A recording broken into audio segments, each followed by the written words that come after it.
before you a few representatives from the diaspora. And these are respective leaders of different emirates and different companies, and they are here to listen to you. But going forward, I'm Ronnie Karachi. I'm the first secretary in charge of diaspora and labor issues. So on my left, I think, continue. Start with Taro. Yes, I'm Johnson Sengendo, a representative from Abu Dhabi, acting as an advisor on that executive committee. Wakan Fauzi is my name. I'm the vice chairperson of the community. My name is Robert Amongi, working in Abu Dhabi with Global Security Services. I'm from Uganda. My name is Mamsinga Bright. I'm a member of Team Diaspora. My name is Ino Katacholi. I'm also a member. I'm happy to be with you today. My name is Okim. I'm one of the leaders in the Abu Dhabi community in charge of workers' affairs.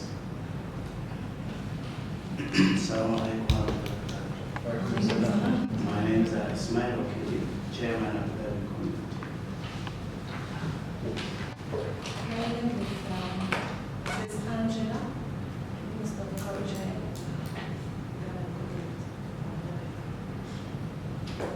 Good morning, everyone. My name is Ashley. I'm the PRAU community. Good morning, everybody. I'm Harima Alisa Nsima, part business owner in UAE and part of the AE community, working events management and organizing. I'm Paul Vasco, co-host and also chairman of UAE chapter. Good morning, everybody. My name is Dennis Mokay.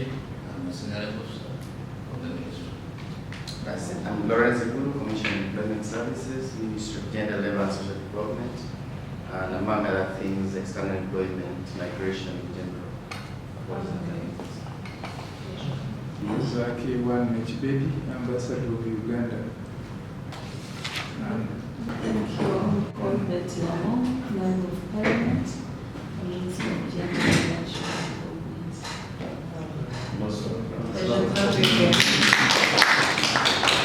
So next on the agenda, we have got remarks from Head of Mission.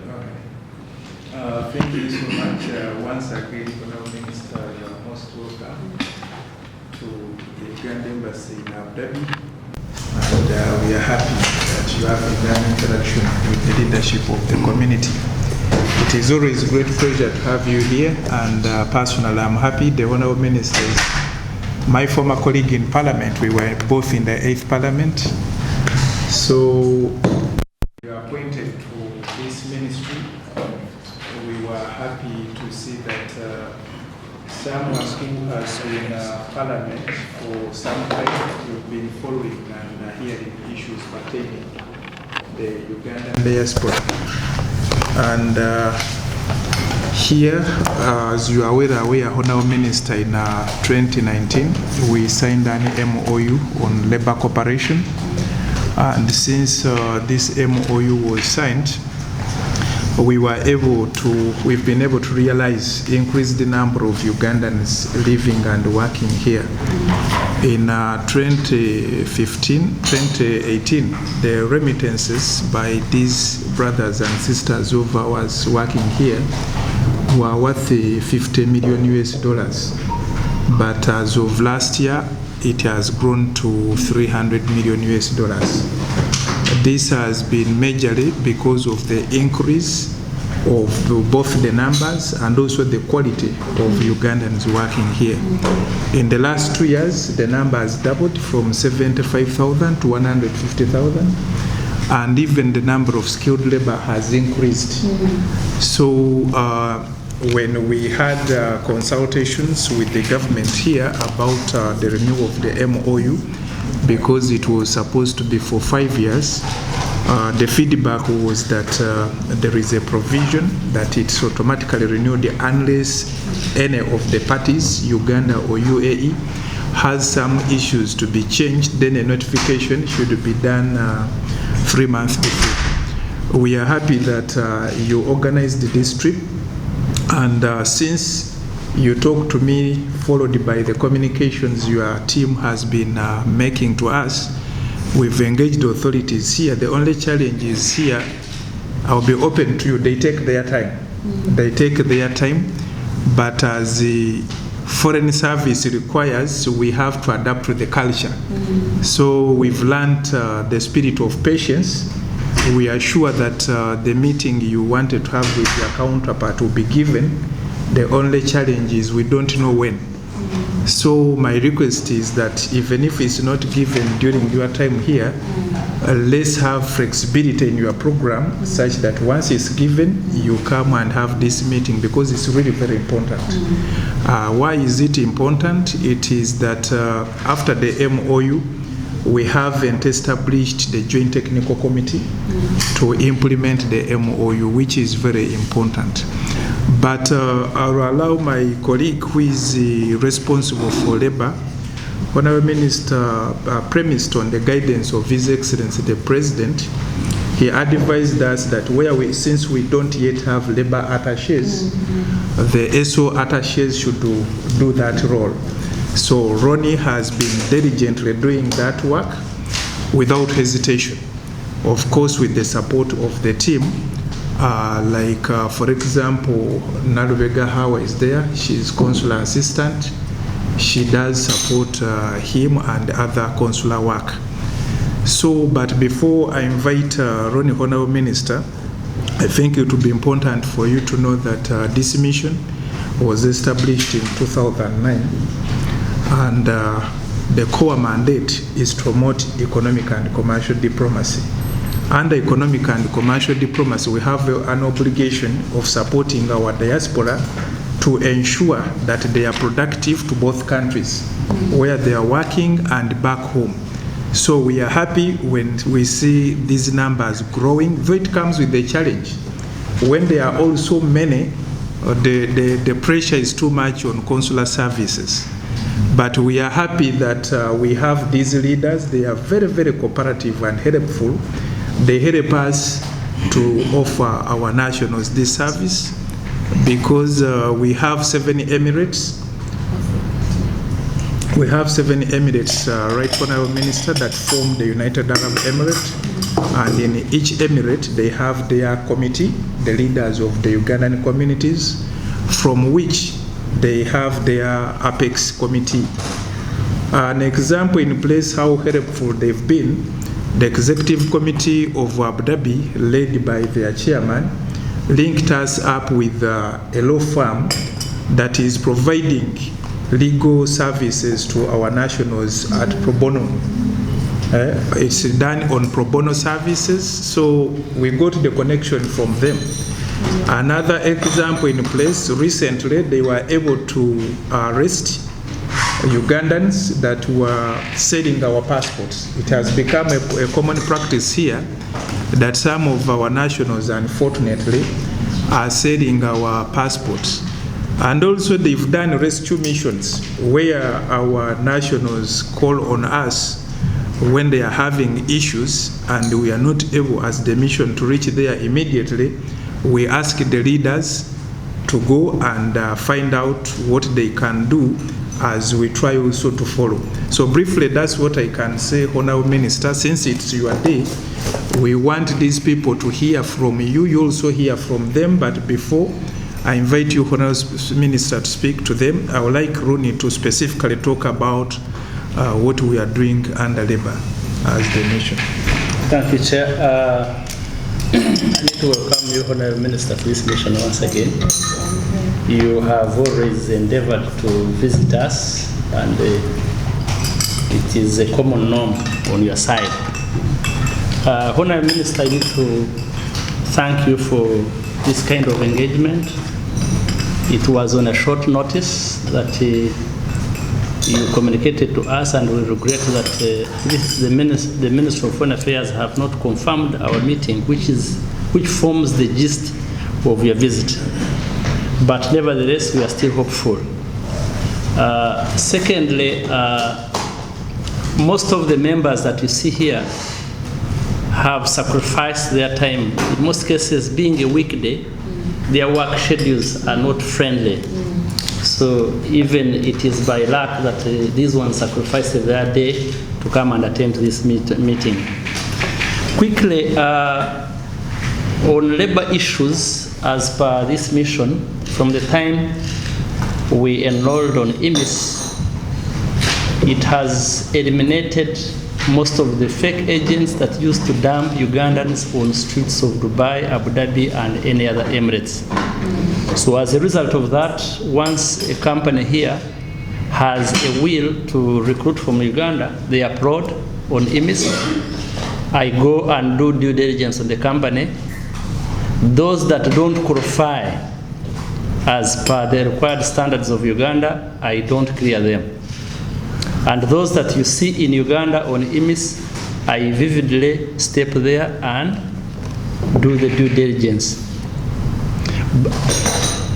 As a result of that, we have eliminated the traffickers to a minimal level, though we cannot stamp it out completely. We still have challenges of those who sneak people and those who allow themselves to be sneaked in, and those who are duped, but to a bigger extent, we have reduced them. We do rescue missions with the diaspora, because most of the information that we carry out is through the diaspora. So we link the information to the host government, especially the police, and we arrest these culprits and rescue our girls in wrong hands, and we rescue our passports, which is a national document that we need to protect.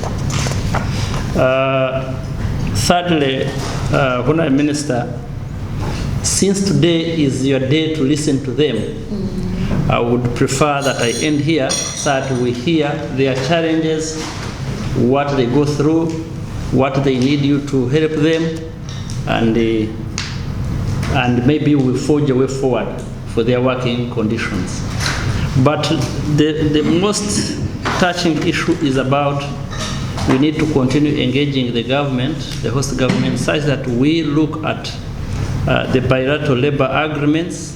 We make the joint technical teams to discuss issues of labor as they unfold. Honourable Minister, I need to stop here and we listen to the diaspora. I thank you. Thank you, Ronnie.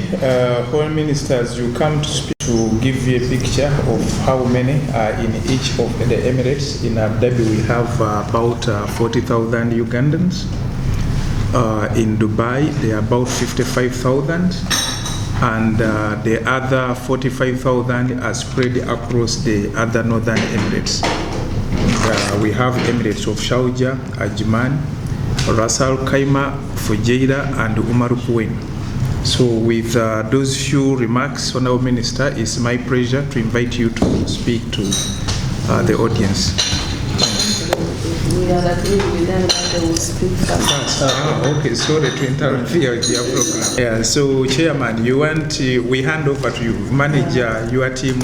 Who speaks first?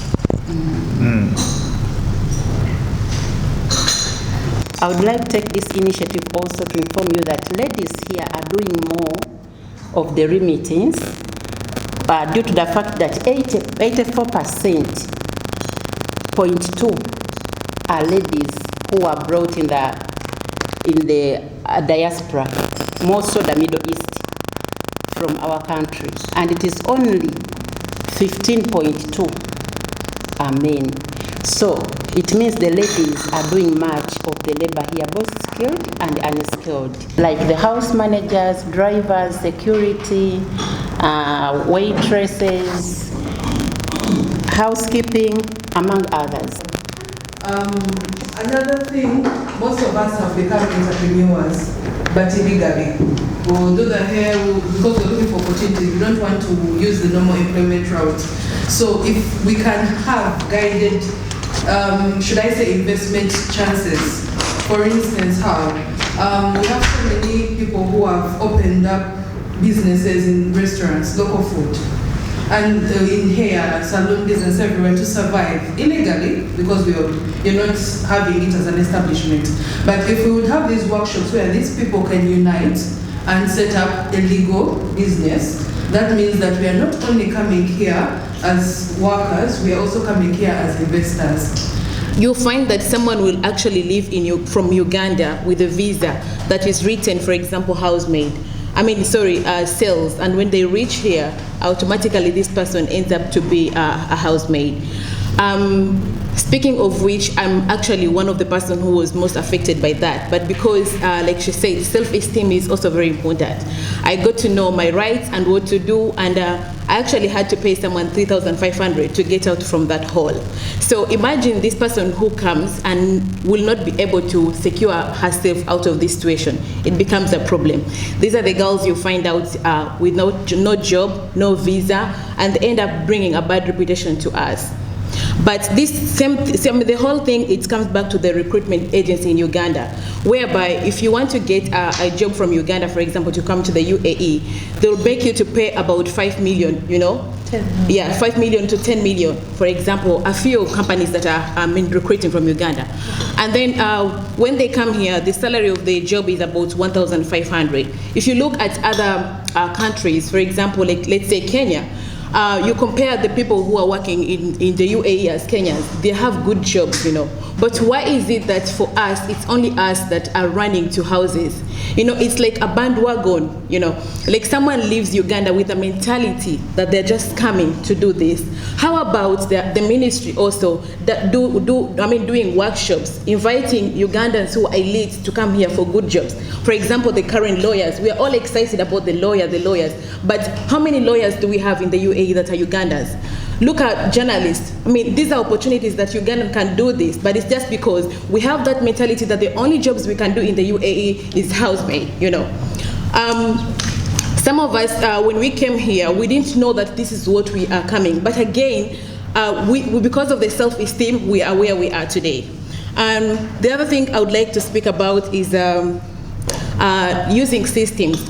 Like back in Uganda, it's a few of us that were registered to come here, like legally, If we check out, even me, maybe I'm not in the system of Uganda, And it happens that when you're not in the system, of course, the government is not going to help you in case you have a problem. So how about the government comes back to us, the embassy and the leaders, to make sure that every Ugandan lives Uganda as registered, as known, so that when we have an issue, it's going to be sorted in a better way. Like the airport itself, I'm so sorry to say this, but it's not about the documentation you have. It's about how much you have. I'm speaking this in the travel industry, so I know exactly what is going on. If someone doesn't have 250 dirham, or that's 250,000 Ugandan money, they cannot pass at the airport. But this person can have every kind of documentation. How about people who actually come from Uganda with a visa it's actually a tourist visa, but it has been manipulated to an employment visa. So the ministry, what is it doing on that kind? But just because this person paid amount of money, I'll stop there. You did mention overstays. Those are those that affect the travel industry. Yes, and talking of which, also the overstays.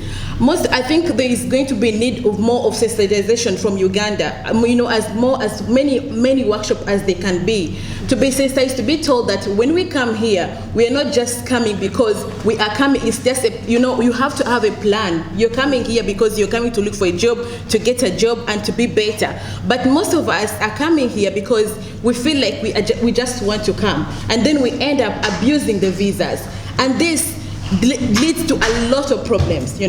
For example, currently now the 60 days are having an issue because of a lot of overstays. If you look right now, Uganda's rate of overstay is a top notch, like we are up there. This is because there are no workshops to be told about this. And someone will say, okay, let's use social media. We have preached. But I think most of the time the government is the key of everything.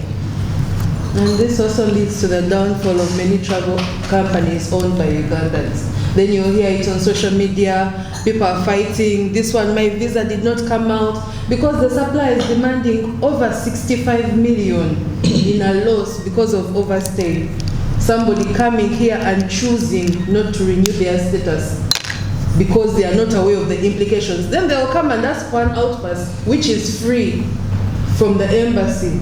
So these people overlook the losses that they are putting in our communities. Us as entrepreneurs and investors, you get your humble beginning, put your business, but a Ugandan destroys it. So these are the steps that affect it. It's one thing, one decision that affects so many people around.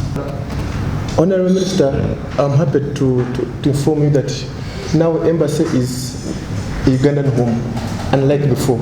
At any time we want, you come, they will handle you, and this has increased confidence to Ugandans coming here and getting solution. So, Ambassador, we thank you so much for accepting us. The three of us here, I think we are among the people who started the travel industries here in Zanzibar. But because of that, we communicate to many Ugandans on a daily basis. Many Ugandans, whereby I will talk on the three issues.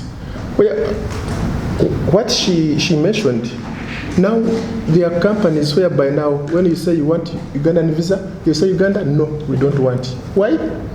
Someone comes from Uganda, comes here to do just overstay. Yes. Every Ugandan now, one day in overstay now, if I make for 1 day overstay, we are charged 3,000 dirham. That is 3 million. That's the loss the company has taken.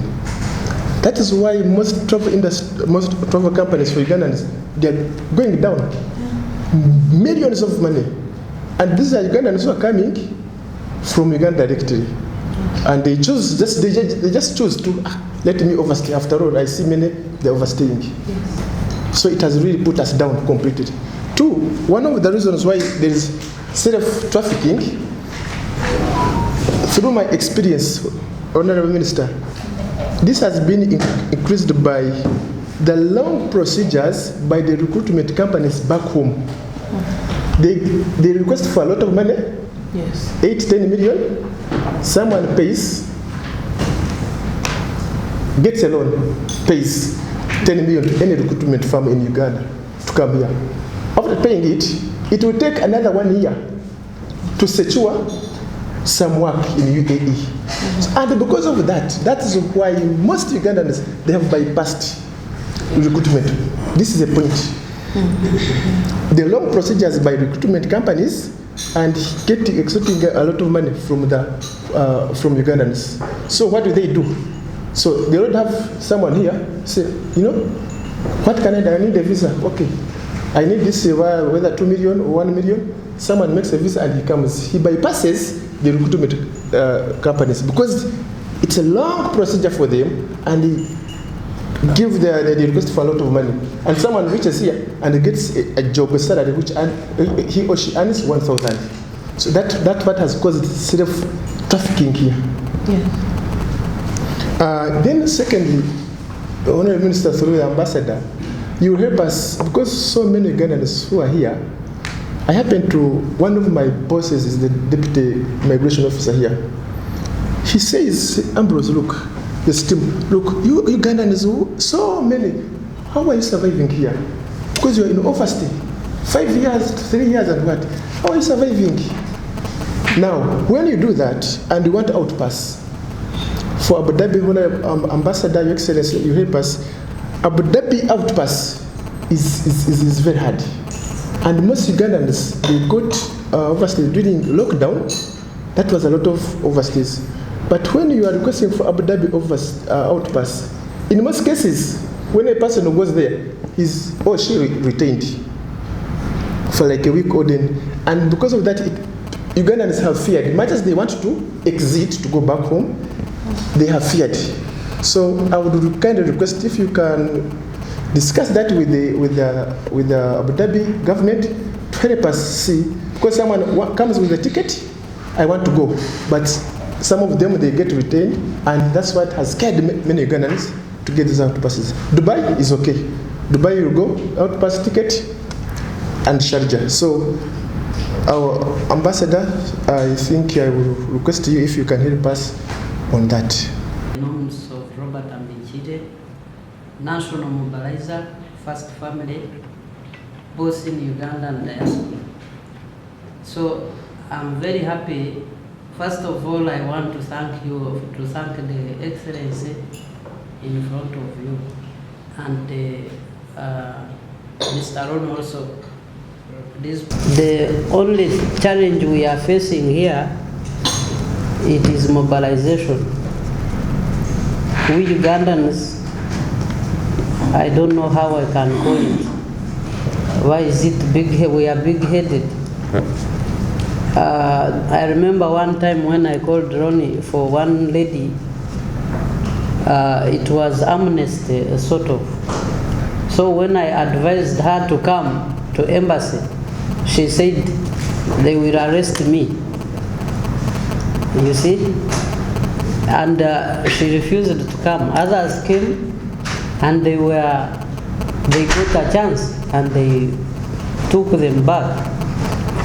But for her, she refused and she's still here.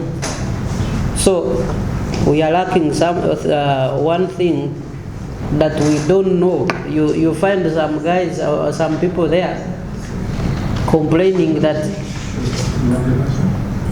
you find there Ugandans complaining that we are not, embassy is not working. It's not working, it will not help us. And yet, the problem is them. They don't know how they should come to embassy, what embassy helps. They don't know even that they are also follow the rules of this country. So the work we have to do, or you have to do as embassy or as minister, you have to first do one thing, to mobilize all Ugandans, to teach them how they should go legal systems so that they live here and they know how they can get back home. My request is you should at least give us the authority, full authority, to mobilize Ugandans.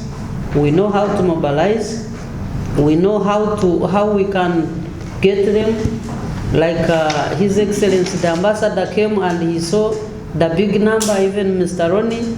I invited them to churches and they have seen how they can get Ugandans. And they have taught them each and everything. So in that, I thank you so much. We know fake agents who are here. And what happens, they connive with those recruitment companies. They bring Ugandans here. And most of them, they even dump them at the airport. Yeah. They just dump them at the airport. Mm-hmm. Sometimes when I'm from work, then you find a group of Ugandans, yes. Where are you coming from? We are so and so. We came yesterday. So you try to call someone, please, these are your people who came here. I'm in a lane. Now, they dump, we know them. What happens, what is very painful, after these agents eating the money, what they do, they go back to Uganda. And they sit comfortable. Now, if the government would come, this is my request, if the government, because we identify them, we know them, we know they are here. If they come, and what they will do, they go on the social media and start bashing the companies which are issuing these visas. Now, if we know those agents, how we can identify them? How can the government? Yeah, they are here, Ugandans. Okay. They are here. But after getting this money, they just, to reduce on the pressure, they will just say, you go back to Uganda.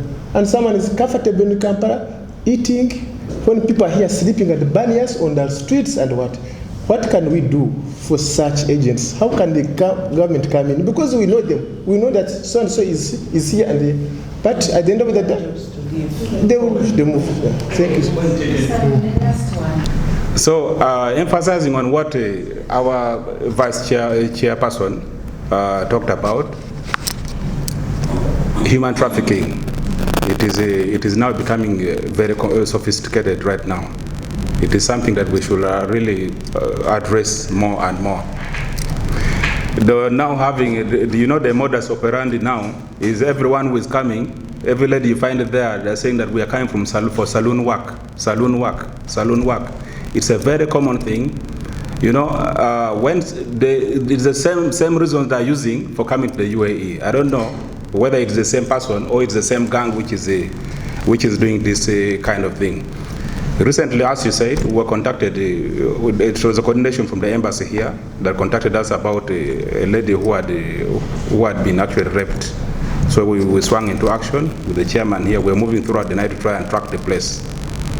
And later on, we managed to catch up with the culprits.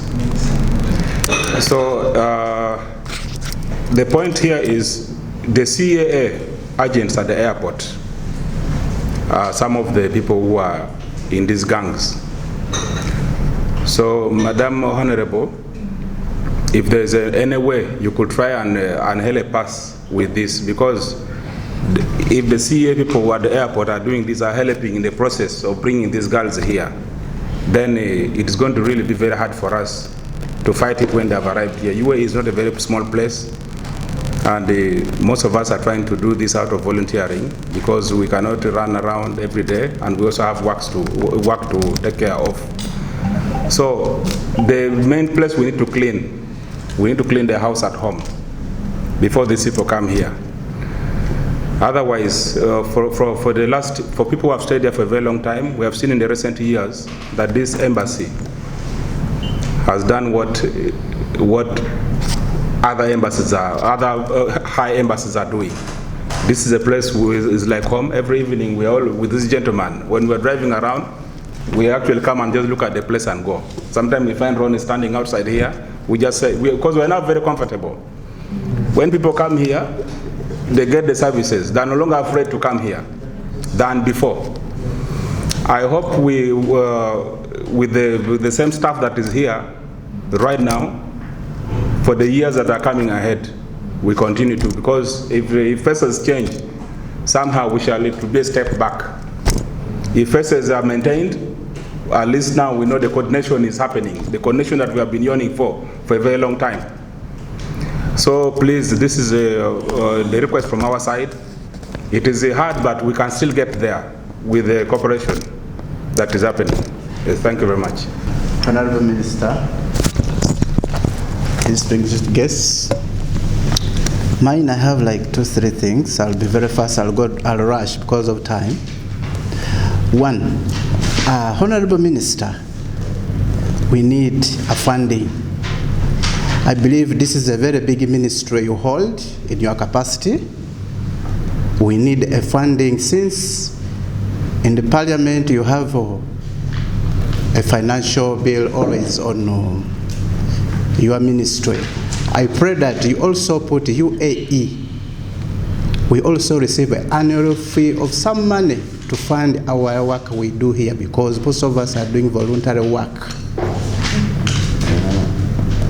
And I have a proposal that made something similar to that funding. If get time, I'll pass over to the ambassador, and we'll go through it and have a look at it. Actually, we did a financial funding. This is a very big issue with us, because we are doing things voluntarily.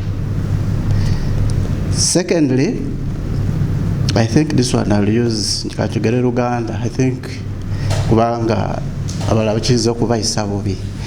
But then nsaba people who are coming, abantu abava Uganda nga bajja ku visit visa, batandike okujja ne medical first before nga bajja babajjeko medical test, kubanga in my survey, yange time je mbadde wano yonna, I came here in 2006. Survey yange je nkarenze out, abaana abali ku street abasinga obungi bajja ku visit visa. Abajja ku visit visa bano balwadde balina RVs. I have some examples. I personally met them. Nangamba izidempeke zange. Kale ekintu kino kiyitiridde mbadde nsaba buli omuntu yenna ave ku Uganda nkajja afuluma ensi yonna at least abeere ki nga bano like any other person mu companies bwe tuba tufuluma, because I came by company. I didn't come like other people have been always come. I came by company nenkola medical. Kati ekintu ekyo mbadde nsaba gavumenti ekiteekeko nti teri muntu kufuluma nga talina ki medical. That's just my suggestion. Last but not least, this I think is not part of you, but you can pass because you are a minister, about education. You find that most of the nationalities here have got schools from other countries, like Indian school, British schools, American schools.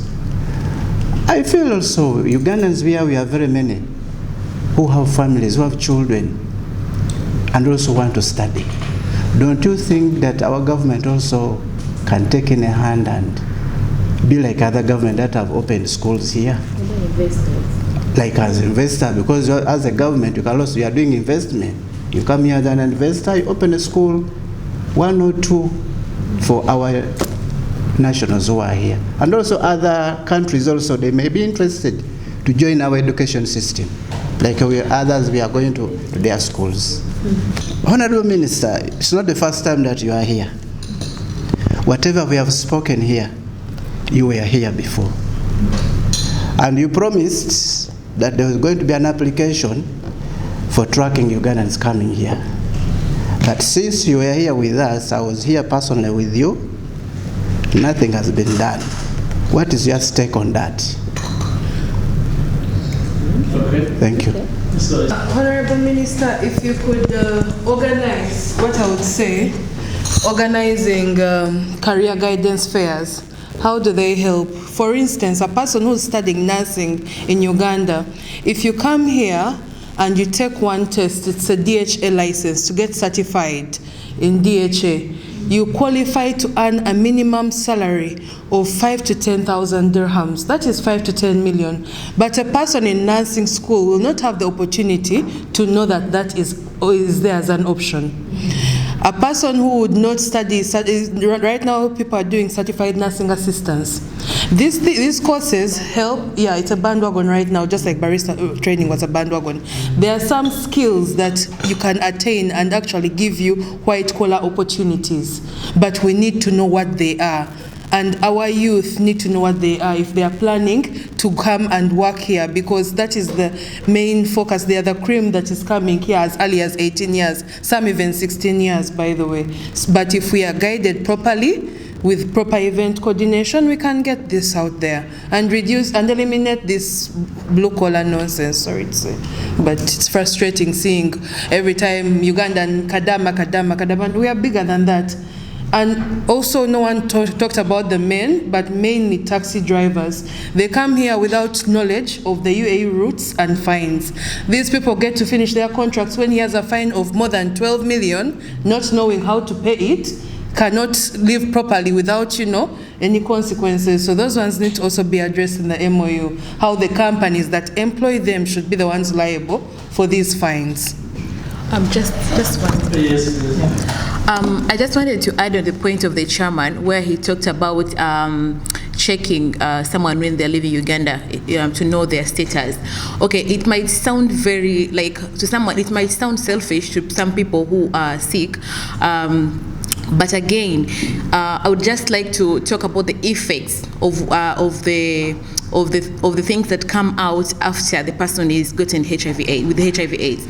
Okay, now for example, it doesn't only affect the person himself by being taken back home, but if it affects the person who has the license himself.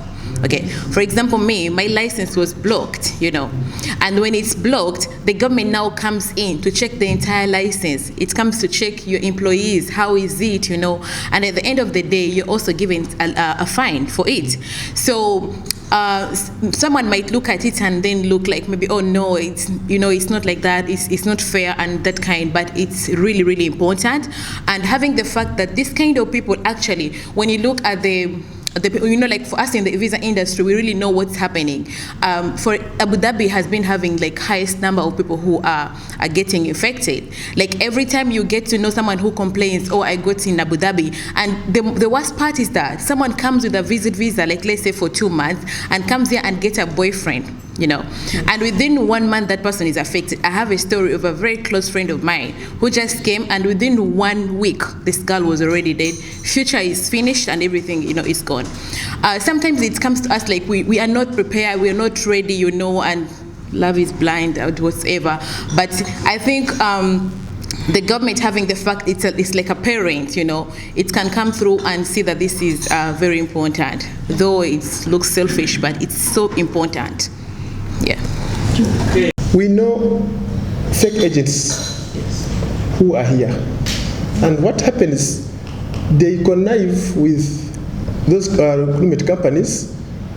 They bring Ugandans here, and most of them, they even dump them at the airport.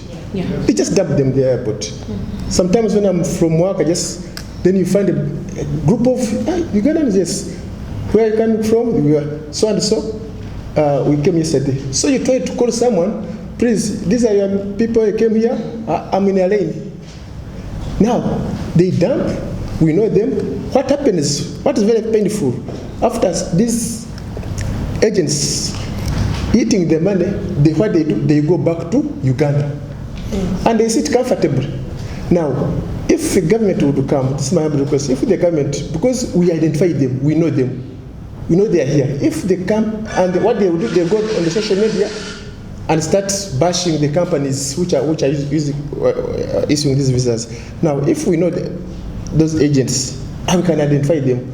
How can the government? Yeah, they are here, Ugandans. They are here, but after getting this money, they just to reduce on the pressure, they will just say they go back to Uganda. And someone is comfortable in Kampala, eating, when people are here sleeping at the barriers on the streets, and what can we do for such agents? How can the government come in? Because we know them. We know that so and so is here, and but at the end of the day, they will move. Thank you. They have confirmed from this team that actually your work here has streamlined the labor externalization. So I want to thank the two of you so much. There are embassies that I go, and you are always listening to complaints about the embassy, about the ambassador, about the team. But this is a different one, and so I want to really, really appreciate your work, but also to appreciate the work of the diaspora here. You are very organized, one of the most organized diaspora, Ugandans. You are the ones that you have the leadership that when they are called, they are very quick to respond, but also you know the issues. So I also want to thank you for sparing your time. By now you would be at your work or doing something else, but you chose the higher service for humanity, that you are serving others who are not here. You've narrated how you come to rescue of Ugandans and liaise with the embassy to ensure that those that are desperate and in need, you support them. So I also want to really thank you so much. So let me start by noting that here in UAE, the record, because there are those that come through our records, and then you rightly stated there are many, many more that we might not even the embassy will not know that come through the trafficking. But from our record, from 2016 to date, we have cleared 20,600 migrant workers. But I hear now 55,000, 50,000. Now for us, our record, the ones that have come through the official route is 20,600. And looking at the job, the highest number is security guards, which has 12,741.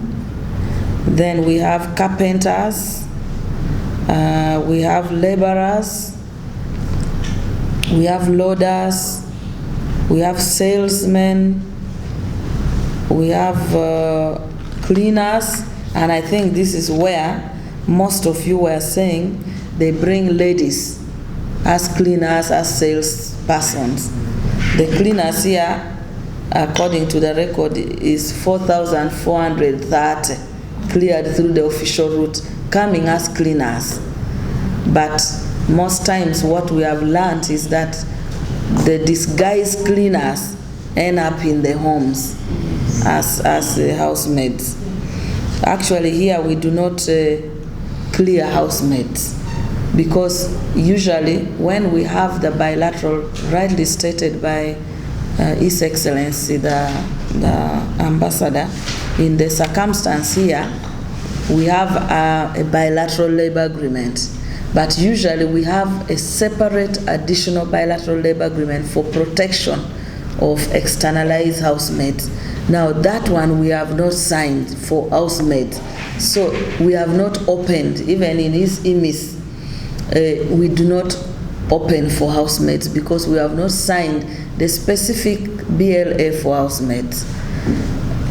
So those who are here as housemaids are here on their own circumvention by the agents, and I think you've articulated the need to have a mechanism to track, but also a mechanism to identify these fake companies that traffic and brings. And it would be very important if we can get your corporation to link with him, because he's the operational person on the ground. I'm sure you can work out a framework where you can give him in confidence these companies that are trafficking, that are here. Because one of the reasons why we are here also is to look at how we need to reduce the trafficking. Because the US tracks trafficking countries that have more of their citizens trafficked. The report that has been released by the US is putting Uganda among the top countries where their citizens are being trafficked. So I have been asked to explain why we are not putting in place mechanism to reduce or stop trafficking of Ugandans abroad. And it's so interesting how daring these agents are, that the one I got shocked was when Ugandans came to say they're in Myanmar. Yes. And it was a difficult circumstance where people went through Thailand, then they ended up in Myanmar, then they were taken not even by government or agents in that country, but by the rebel. It's like you go to Congo, that you're going to work, instead of working in Congo, now you are working with ADF or M23. Then they start now asking on Instagram, TikTok, WhatsApp, recording the state in which they are. Then now you have to start the negotiation. They came back, but their story was a horror. It wasn't a simple story.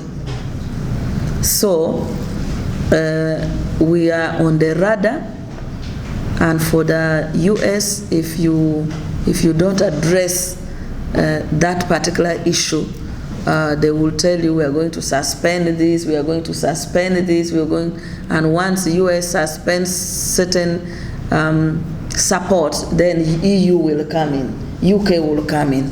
So this is a very important area where we need to deal with, and I'm glad that you're giving us a lot of information around it, but I want to request you to work with the operations person who knows also how to keep secret.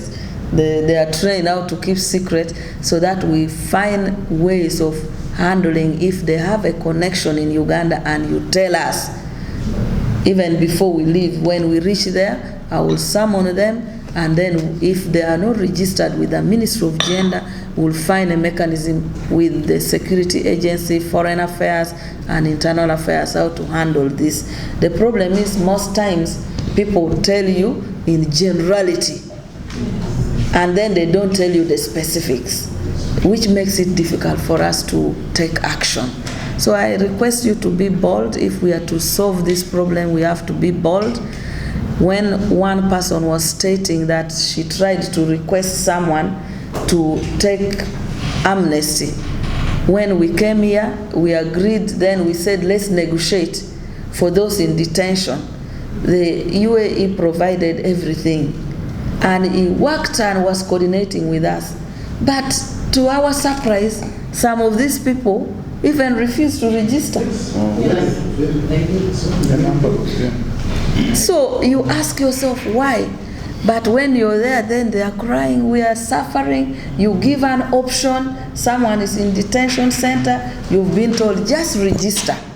Register, you're going to be given a ticket, they are waiving off all your fines. You go, then they said, I'm not going. So that's the period when I said, I failed to understand. Maybe some people come here and they don't have any other option at home, I don't know. So I also want to indicate to you that we have now a framework which we have started between ministers in charge of labor issues of African Union, of all African countries under the African Union, in partnership with GCC countries. So we met in Qatar with all the ministers of GCC countries, and at that meeting I also met with the minister here for a long period of time, and he told me the reforms that they have put in place here, and really indicated to me that I should tell Ugandans in the diaspora in UAE that the reforms that they have put in place now, if you report to police, the labor laws are very strong that supports those who have been brought legally. So once you go to police, there is no way police will, and because for them here, they know very well, if you're police and you don't follow the law, the police also know that they have repercussion. So he assured me that the reforms they have made, because I'm the chairperson of the African Union side of the ministers of labor that negotiates with them. So they all assured me of all the reforms they have done, UAE, Saudi Arabia, Jordan, and most of these countries. So what I also wanted to come and find out from you is whether these Ugandans here are aware about these reforms and mechanism through which you can report, and if not, how we can work with the embassy and their technical team, because they gave us a team that, and they told me they always sensitize people on television and all that in respect. Maybe language also may be a problem. Tawira Radio and Tawira TV, Ugandan based radio in Abu Dhabi.